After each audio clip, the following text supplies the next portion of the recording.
suscríbete al canal y comenta desde qué lugar estás viendo el video. Cuando la abuela, la matriarca de la familia, aceptó cuidar a su nieto Emiliano por una semana, no imaginó que aquel gesto de amor rutinario sería el punto de ignición para la cosa más bizarra y dolorosa que jamás vivió. La tensión entre las dos nueras, que hasta entonces parecía solo una de esas tontas rivalidades femeninas de familia, tenía una raíz mucho más oscura de lo que cualquiera podría prever. La abuela siempre notó la frialdad de Sofía, la esposa del hijo mayor, Hernán, especialmente cuando se encontraba con Marisela, la nuera más joven, alegre y últimamente en ascenso en su carrera. Sofía tenía esa aura de mejor que todos, pero detrás del vestido impecable y la sonrisa calculada, la abuela sentía algo podrido. Ella pensaba que era solo envidia de la felicidad simple y el éxito de Marisela, pero apenas sabía que esa envidia se estaba cocinando hasta convertirse en veneno. Aquel día, la invitación inesperada de Sofía a su fiesta de cumpleaños, hecha con esa voz melosa de quien estaba haciendo un favor al permitir la presencia de Emiliano, ya había dejado a la abuela con el estómago revuelto. Era muy temprano, Marisela acababa de dejar al niño, y la noticia de que él estaba con la abuela parecía haberse esparcido demasiado rápido. La abuela, con la experiencia de quien ya vio y vivió mucho, sintió ese escalofrío, esa intuición que grita que hay algo muy mal sucediendo justo debajo de su nariz. Intentó racionalizar, pensando que tal vez estaba siendo dramática, pero el peso en el pecho era real, pesado como un ancla arrojada en un mar agitado. Sabía que no podía rechazar la invitación sin causar un drama innecesario, así que accedió a llevar a Emiliano, pero se juró a sí misma que el niño no saldría de su campo de visión ni un segundo, porque la atmósfera de aquella casa, últimamente, estaba densa, casi sofocante. La fiesta de Sofía, al final de esa tarde, era exactamente lo que la abuela esperaba. Un evento ostentoso en la colonia del Valle, lleno de gente estirada, y un silencio musical que apenas permitía escuchar las propias ideas. La abuela, con su vestido de lana más simple, sintió en carne propia el desprecio silencioso de Sofía, quien la recibió con esa sonrisa forzada, hermosa pero vacía, casi como una pintura muy bien hecha. Lo peor de todo fue ver cómo Sofía reaccionó a la presencia de Emiliano, que estaba agarrado a las piernas de la abuela. Ella lo llamó sobrino, con una artificialidad que era palpable, tocándole el hombro de una forma que parecía más una verificación de objeto que un cariño.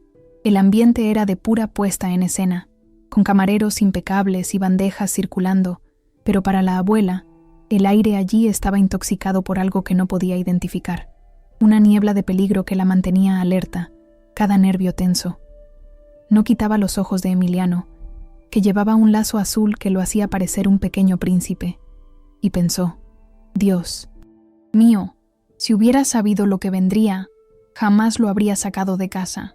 Esta sensación de fragilidad ante aquel escenario pomposo aumentaba la angustia de la abuela, que intentaba disimular su nerviosismo mientras sostenía la pequeña mano de su nieto con una fuerza casi desesperada, como si esa mano fuera lo único real en aquel teatro de horrores que se estaba desarrollando. Pensó en las cenas de domingo, en las pequeñas provocaciones de Sofía a Marisela, y todo comenzó a encajar, no como un rompecabezas, sino como un mapa que conducía directamente a una trampa, a una guarida de leones con la puerta abierta de par en par, donde el cordero era su nieto. Solo podía sentir furia porque Sofía se hubiera atrevido a transformar una celebración familiar en algo tan siniestro. El nivel de tensión subió drásticamente cuando el viejo teléfono que la abuela le prestó a Emiliano comenzó a sonar. Era Marisela en una videollamada rápida, mientras el niño corría hacia un banco de piedra para hablar con su madre. La abuela permaneció a distancia, observando. Fue entonces cuando lo vio. Sofía, que estaba conversando con un grupo de invitados, desvió la mirada por un milisegundo hacia Emiliano, y la sonrisa se deshizo por completo, dando paso a una expresión de puro e indisimulable desprecio, una mirada fría y cortante, que reveló el alma podrida detrás de la máscara de seda. Ese segundo fue suficiente para que el corazón de la abuela diera un triple salto en el pecho, una confirmación visceral de que su intuición era correcta. Poco después, Sofía se acercó con una bandeja, ofreciendo a Emiliano un vaso de jugo de naranja con miel que dijo haber preparado personalmente. El detalle que la abuela notó, y que fue crucial, era el color. El líquido estaba extrañamente oscuro, turbio, diferente de cualquier jugo de naranja natural que ella hubiera visto. Emiliano, con la inocente simpleza de los niños, se negó, diciendo que el color estaba raro, y pidió solo agua.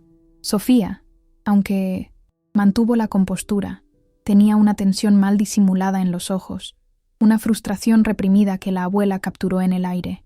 Dijo que guardaría el jugo, para después, pero ese gesto, ese vaso de jugo con ese color extraño, quedó grabado en la memoria de la abuela como una alarma sonando incesantemente dentro de su cabeza, gritando peligro, y ella sabía que si Emiliano hubiera tomado aquello, lo que vendría después no sería una simple indigestión o una alergia. La abuela estaba casi en pánico, pero intentaba mantener la calma, respirando hondo y fingiendo interés en la música y los invitados, mientras en realidad estaba catalogando la ubicación de cada salida de emergencia. Sentía que el tiempo corría en su contra, y la inocencia de Emiliano, que ahora bostezaba y pedía irse, era un peso que la hacía querer salir corriendo de allí a cualquier costo. El niño, ya cansado y somnoliento, le tiró de la manga y pidió ir al baño. La abuela, dubitativa, le señaló el pasillo y lo dejó ir solo, un error que lamentaría al segundo siguiente. Se quedó allí, inmóvil, contando los segundos, sintiendo el sudor frío correr por su espalda, porque ahora el nieto estaba fuera de su vista, y la sensación de vulnerabilidad era abrumadora. Fue en ese momento de máxima fragilidad que su teléfono vibró de forma urgente, sacándola del trance. Era Rodrigo, su hijo, el padre de Emiliano. La abuela apenas pudo apartarse para atender la llamada en la terraza trasera, el ruido de la fiesta, ahogando su voz. «Mamá, ¿dónde estás?», preguntó él, con la voz cortada, casi gritando, y el pánico de él se convirtió instantáneamente en el pánico de ella. Lo que siguió fue un torrente de órdenes desesperadas de Rodrigo, aterrorizado y jadeante, que logró gritar solo algunas frases fragmentadas. «¿Estás en la fiesta de Sofía? Sal de ahí ahora. Coge a mi hijo y vete. No preguntes, solo hazlo». La llamada se cortó abruptamente, dejando a la abuela sola en la terraza oscura con el zumbido del tamne, silencio en el teléfono y el caos de la fiesta detrás de ella.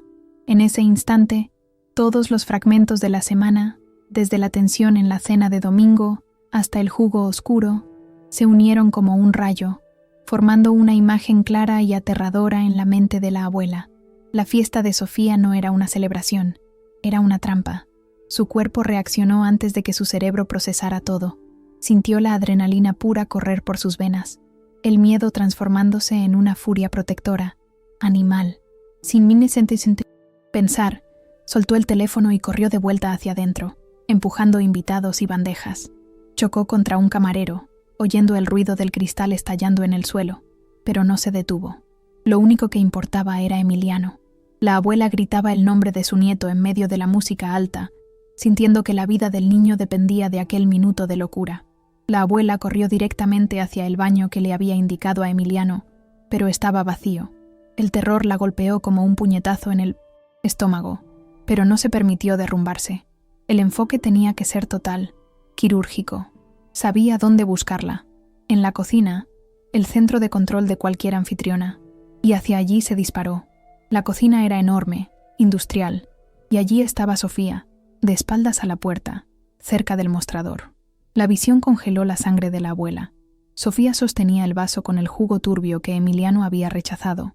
Con la otra mano, abrió un frasco minúsculo, sin etiqueta, y la abuela vio claramente cómo las gotitas caían en el líquido oscuro. Sofía comenzó a remover lentamente el jugo con una cuchara fina, con una calma espeluznante, como si estuviera preparando el desayuno. La abuela apenas pudo respirar. El aire parecía haber sido succionado de la sala. Aquel acto, en esa cocina bien iluminada, bajo la fachada de una fiesta elegante, era la encarnación del mal, una traición tan fría y calculada que la mente de la abuela se negaba a aceptarla. No era solo envidia, era una intención de matar, disfrazada de alergia, Un plan diabólico para destruir a la familia de Marisela y Rodrigo de una forma que nadie pudiera probar. El shock fue tan intenso que la abuela, al dar un paso hacia atrás, tropezó y el tacón de su zapato golpeó con un clac seco contra el marco de la puerta. El estúpido sonido rompió el silencio de la cocina e hizo que Sofía girara el cuerpo con un sobresalto. Por un breve y terrible instante, el horror puro y genuino cubrió el rostro maquillado de Sofía, el pánico de ser atrapada infraganti antes de que pudiera recuperar su sonrisa de máscara. «Ay, mamá, me asustaste», dijo ella, con la voz intentando sonar suave, pero fallando miserablemente, cargada de una tensión palpable.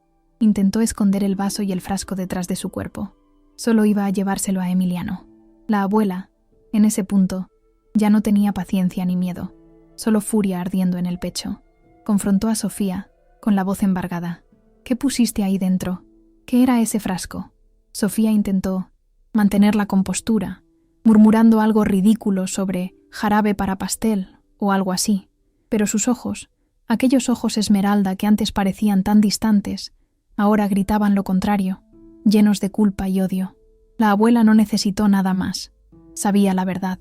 Dio la espalda y salió corriendo de la cocina, sin dudar más, pues la única prioridad era encontrar a su nieto antes de que aquella mujer pudiera alcanzarlos. La abuela corrió de vuelta al salón, sus pulmones ardiendo, y fue en ese momento exacto que vio a Emiliano. Él estaba saliendo de un pasillo lateral, cerca de la escalera, abrazando su dinosaurio de plástico, sin entender el pandemonio que su abuela estaba causando. El alivio fue inmediato y abrumador, haciendo que sus piernas flaquearan. Se arrodilló allí mismo, en medio de los invitados atónitos, y lo abrazó con una fuerza que casi lo aplasta. «Nos vamos, ahora mismo», siseó en su oído. Sin perder un segundo, lo levantó en brazos. El niño, asustado, solo se aferró a su cuello. El instinto de la abuela era solo uno: salir de aquella casa.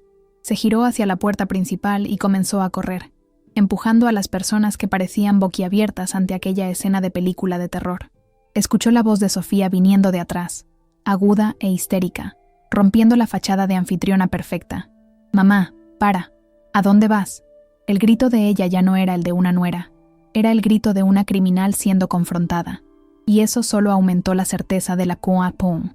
Abuela de que necesitaban distancia, y rápido. La abuela logró empujar la pesada puerta de la entrada, luchando con el pestillo, y finalmente irrumpió en la calle, sintiendo el aire fresco de la noche en el rostro como una bofetada.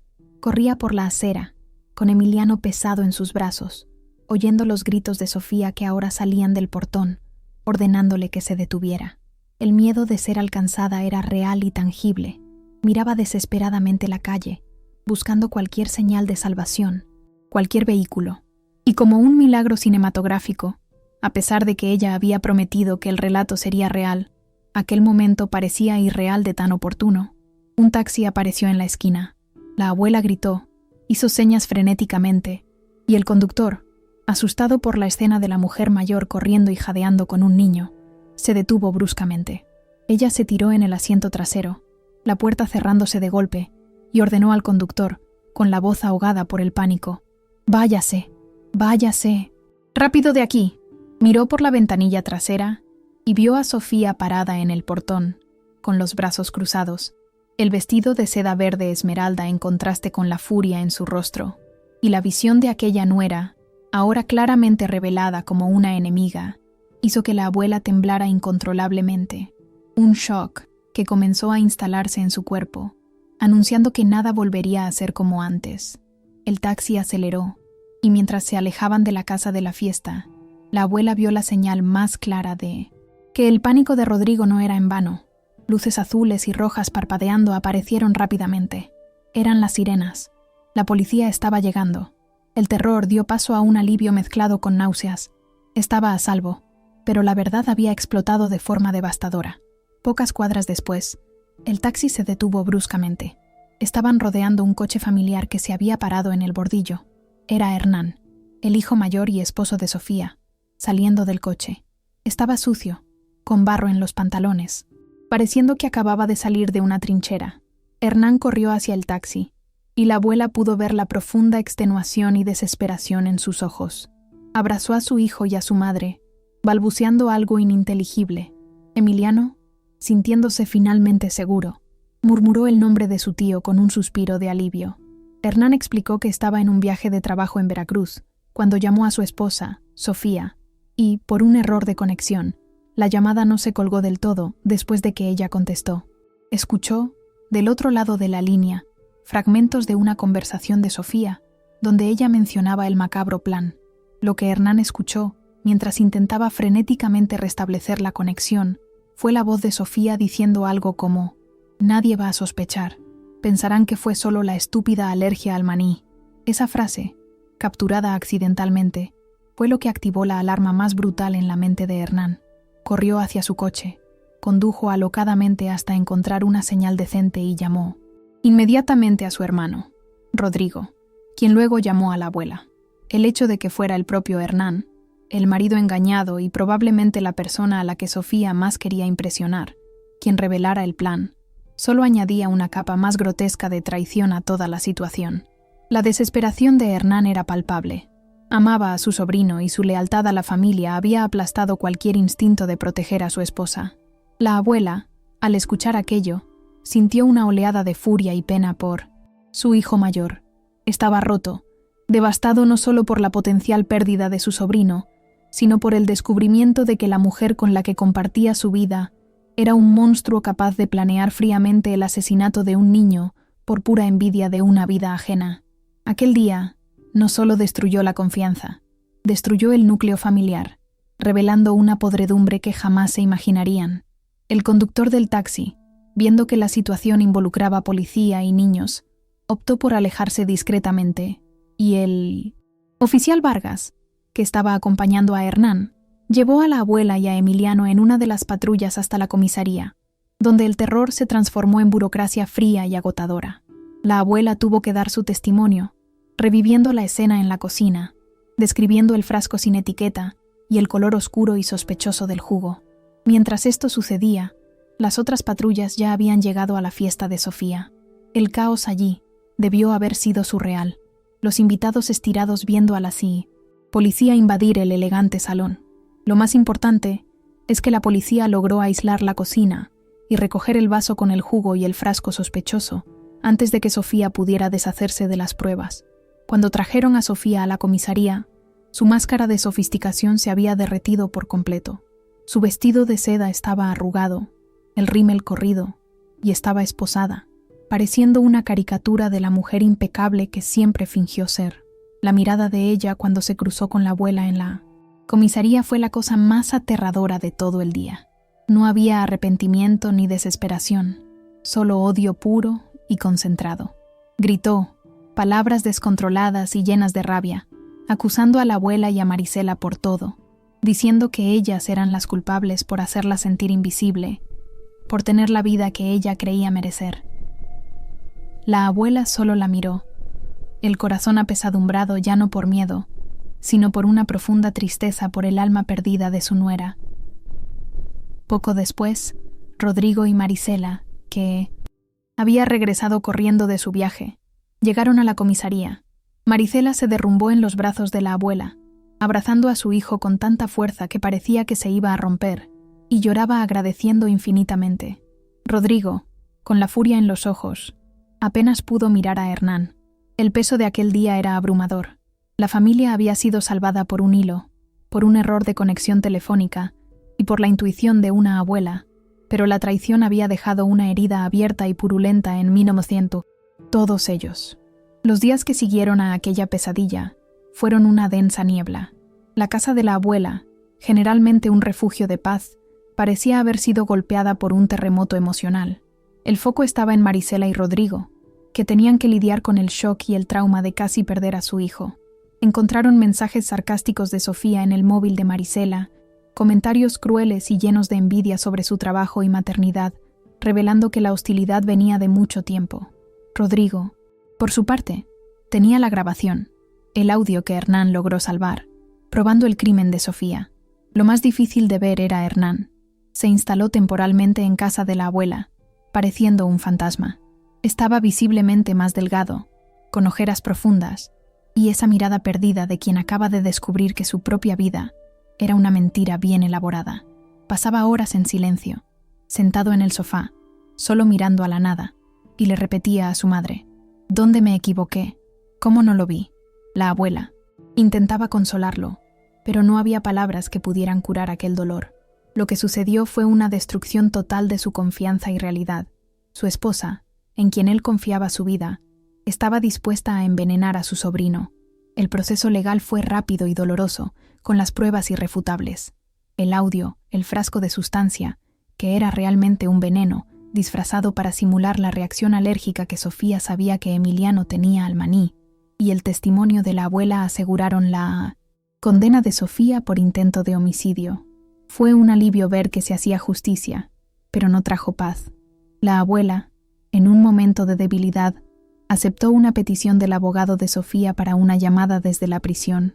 Lo que escuchó fue a una mujer rota llorando, diciendo que lo sentía mucho, que odiaba la vida de ellos, que se sentía abandonada e invisible. La abuela sintió un nudo en la garganta, porque aunque sentía pena por la soledad y miseria de Sofía, sabía que el dolor del abandono no era justificación para intentar quitarle la vida a un niño inocente. Solo le dijo a Sofía que no podía perdonar el acto, pero que desearía que encontrara la paz, y colgó, dejando que el silencio llenara la sala, un silencio que pesaba toneladas. El tiempo, como siempre, siguió pasando, y el verano llegó con sus rayos cálidos, trayendo una extraña sensación de reinicio, un nuevo comienzo forzado. Las vidas de todos se reorganizaron, pero las grietas permanecieron. Rodrigo y Marisela decidieron mudarse más cerca de la abuela, como si quisieran crear un escudo humano y físico para proteger lo que quedaba de la familia. Emiliano, a pesar de ser pequeño, estaba bien, leyendo su libro del pequeño dinosaurio perdido todas las noches, pero la abuela siempre se preguntaba cuánto quedaría grabado aquel día caótico en su memoria subconsciente. En cuanto a Hernán, siguió adelante con el divorcio. No había vuelta atrás. Continuó trabajando en su organización de ayuda humanitaria, pero ahora pasaba los fines de semana en casa de su madre, observando al hijo de su hermano jugar, intentando reconectarse con una normalidad que le había sido brutalmente robada. La abuela veía en él el peso de la culpa, no por haber hecho algo, sino por no haber visto, por haber vivido una mentira tan peligrosa. Una tarde de domingo, el aroma familiar del pollo guisado con hierbas flotaba por la casa, el olor de confort que intentaba expulsar el olor a miedo que había impregnado los muebles durante meses. Marisela abrazó a la abuela por la espalda en la cocina, y ambas lloraron un poco, un llanto de alivio y gratitud. «Gracias por salvarlo, mamá.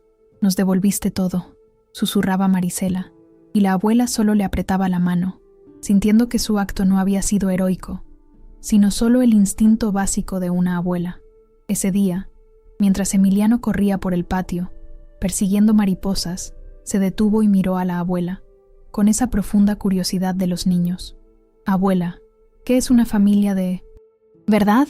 La pregunta tomó a la abuela por sorpresa, pero ella se arrodilló en el césped e intentó explicar, de una manera simple, sin adornos: «No siempre es perfecta, hijo. Hay peleas, hay malentendidos, pero la familia es quien está dispuesto a arriesgarlo todo, absolutamente todo, para protegerte en la oscuridad. Es quien no te deja caer». El niño la abrazó, y ese pequeño gesto era la única prueba de que, al final, el amor había vencido la maldad. 10 años pasaron rápidamente. Emiliano 15 tenía ahora, un adolescente que ayudaba a la abuela a regar los geranios en el porche y que, a veces, sonreía con ese mismo brillo en los ojos que le hacía recordar aquel día terrible. La vida se había asentado en una nueva normalidad, pero el pasado siempre dejaba rastros, pequeñas cicatrices que ya no dolían, pero que servían como recordatorio constante. En un invierno particularmente frío, la abuela recibió una carta. Era de Sofía. Estaba saliendo de prisión, había aprendido cerámica, y decía que no esperaba perdón, sino que solo quería disculparse antes de irse e intentar empezar de nuevo en Oaxaca. Fue un shock, pero la abuela guardó la carta, sintiendo que, de alguna manera, el tiempo había mitigado el veneno. Y entonces, algo totalmente inesperado sucedió. algo que hizo que el corazón de la abuela latiera desacompasadamente de nuevo. Esa misma semana, llamaron a la puerta. Era Sofía. Estaba diferente. El cabello estaba corto, con canas, y el rostro estaba curtido por la dureza de los años pasados. «Hola, mamá», dijo de forma sencilla, sin aquella pretensión o sonrisa falsa. La abuela, invadida por una tormenta de emociones, miedo, rabia antigua, pero también una extraña punzada de lástima, solo la invitó a entrar. Sofía no se quedó mucho, solo dijo que no podía olvidar lo que hizo, pero que finalmente se perdonaba a sí misma para poder seguir adelante, y se fue, partiendo hacia Oaxaca, tal como había dicho en la carta. Aquella visita rápida, sin grandes dramas ni declaraciones emocionales, fue el desenlace más extraño e inusual de toda la historia. Esa noche, la abuela miró la foto familiar, la antigua, donde Sofía aún estaba allí, en la esquina. No la quitó. La abuela reflexionó que el perdón no borra lo que se hizo, pero impide que la sangre siga corriendo. La traición había venido del lugar menos esperado, y el salvamento había sido un acto de desesperación. Y al final, lo que quedó no fue el odio, sino la cruel lección de que, en la oscuridad, es cuando se ve quién se queda.